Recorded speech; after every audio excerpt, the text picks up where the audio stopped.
पटना के बांकीपुर विधानसभा सीट पर होने वाले उपचुनाव बिहार की राजनीति का सबसे चर्चित मुकाबला बनते जा रहा है। चुनावी तारीखों के ऐलान के साथ ही आचार संहिता लागू हो चुके। बीजेपी अपने गढ़ को बचाने की चुनौती में है। साथ ही महागठबंधन और जनसुराज को अपनी ताकत दिखाने का सुनहरा अवसर है। बांकीपुर उपचुनाव भले ही सरकार की सेहत पर असर न डाले, लेकिन इसके राजनीतिक मायने काफी बड़े हैं। अब सबकी नजर उम्मीदवारों के ऐलान पर है, चूंकि यही से तय होगी बांकीपुर की अगली राजनीतिक दिशा। मध्य पटना का हृदय स्थल बांकीपुर अपने नए विधायक को चुनने को तैयार है। बांकीपुर विधानसभा पटना का न सिर्फ राजनीतिक केंद्र रहा है, बल्कि गोलघर, गांधी मैदान, पीएमसीएच और शहर का व्यावसायिक इलाका बांकीपुर विधानसभा की पहचान है। बांकीपुर लंबे समय से बीजेपी का मजबूत गढ़ माना जाता रहा है। बीजेपी के राष्ट्रीय अध्यक्ष नितिन नवीन के इस्तीफे के बाद बांकीपुर किसे चुनेगा, यह बड़ा सवाल है। बीजेपी फिर से अपनी जीत का दावा कर रही है तो आरजेडी कह रही है कि बांकीपुर की जनता ने इस बार बदलाव का मन बना लिया है। बांकीपुर का जो चुनाव है और बांकीपुर की महान जनता इस बात को समझ रही है कि उनके विधायक विश्व के सबसे बड़ी पार्टी के राष्ट्रीय अध्यक्ष बने हैं। इसलिए बांकीपुर की जनता मन बना चुकी है कि हम पुनः भारतीय जनता पार्टी को जिताएंगे। देखिए, बांकीपुर विधानसभा के उपचुनाव होने हैं, जिसकी अधिसूचना जारी हो गई है। भाजपा गई, राजद आई, राष्ट्रीय जनता दल मजबूती से हम चुनाव वहाँ लड़ रहे हैं और जनता का रुझान राष्ट्रीय जनता दल की तरफ है।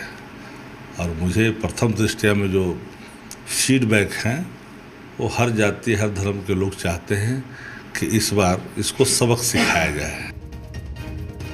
जेडीयू भी दावा कर रही है कि जीत को एनडीए की ही होगी। बांकीपुर में विकास ही सबसे बड़ा मुद्दा है। देखिए, बांकीपुर विधानसभा का जो उपचुनाव होना है उसमें उम्मीदवारी तय करना यह भारतीय जनता पार्टी के अधिकार में है, क्योंकि हमारे एनडीए में बांकीपुर विधानसभा भारतीय जनता पार्टी के हिस्से में है। लेकिन जहां तक किसी जाति विशेष के उम्मीदवार की बात है तो यह सिर्फ और सिर्फ मीडिया या फिर राजनीतिक गलियारों की ये अटकलें हैं, इसके अलावा कुछ भी नहीं। वहीं बिहार विधानसभा चुनाव 2025 से सियासी डेब्यू करने वाले प्रशांत किशोर भी बांकीपुर में पसीना बहा रहे हैं।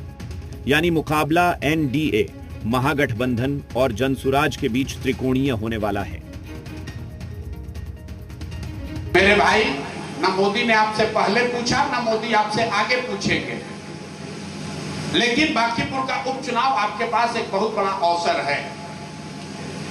आपके पास एक हॉटलाइन है जो आपकी बात मोदी जी तक तुरंत पहुंच सकती है। अगर उपचुनाव में आप भाजपा को बांकीपुर में हरा दें तो यहां से लेकर दिल्ली तक भाजपा के नेतृत्व को यह पता चल जाएगा कि जिस व्यक्ति को उन्होंने मुख्यमंत्री बनाया है वो जनता को स्वीकार्य नहीं है। हालांकि बांकीपुर उपचुनाव को लेकर अभी तक किसी भी दल ने अपने उम्मीदवारों के नाम का ऐलान नहीं किया है, लेकिन अंदर खाने बैठकों और समीकरणों का दौर तेज है। बांकीपुर में कायस्थ मतदाताओं की अहम भूमिका मानी जाती है। इसके अलावा वैश्य, भूमिहार, ब्राह्मण, यादव, कुर्मी, अति पिछड़ा, दलित और मुस्लिम वोटर भी चुनावी नतीजों को प्रभावित करते हैं। बांकीपुर उपचुनाव के नतीजे से सरकार की सेहत पर कोई असर नहीं पड़ेगा, लेकिन बीजेपी के लिए अपनी प्रतिष्ठा बचाने की चुनौती है। जबकि विपक्ष इस सीट पर जीत दर्ज कर बड़ा राजनीतिक संदेश देने की कोशिश में जुटा है। ऐसे में बांकीपुर का यह उपचुनाव बिहार की राजनीति का नया सियासी तापमान तय करने वाला मुकाबला बन गया है। विपक्ष अपनी पूरी ताकत इसको लेकर झोंक रही है, चूंकि अपनी जो बची खुची उनकी शक्ति और प्रतिष्ठा है उसका प्रश्न वे बना रहे हैं। तो लिहाजा बांकीपुर का जो उपचुनाव है वो काफ़ी दिलचस्प और देखना है कि किस तरीके से राजनीतिक दल अपनी उम्मीदवारी यहाँ पे देते हैं। कैमरामैन जितेंद्र झा के साथ रजनीश, जी मीडिया, पटना।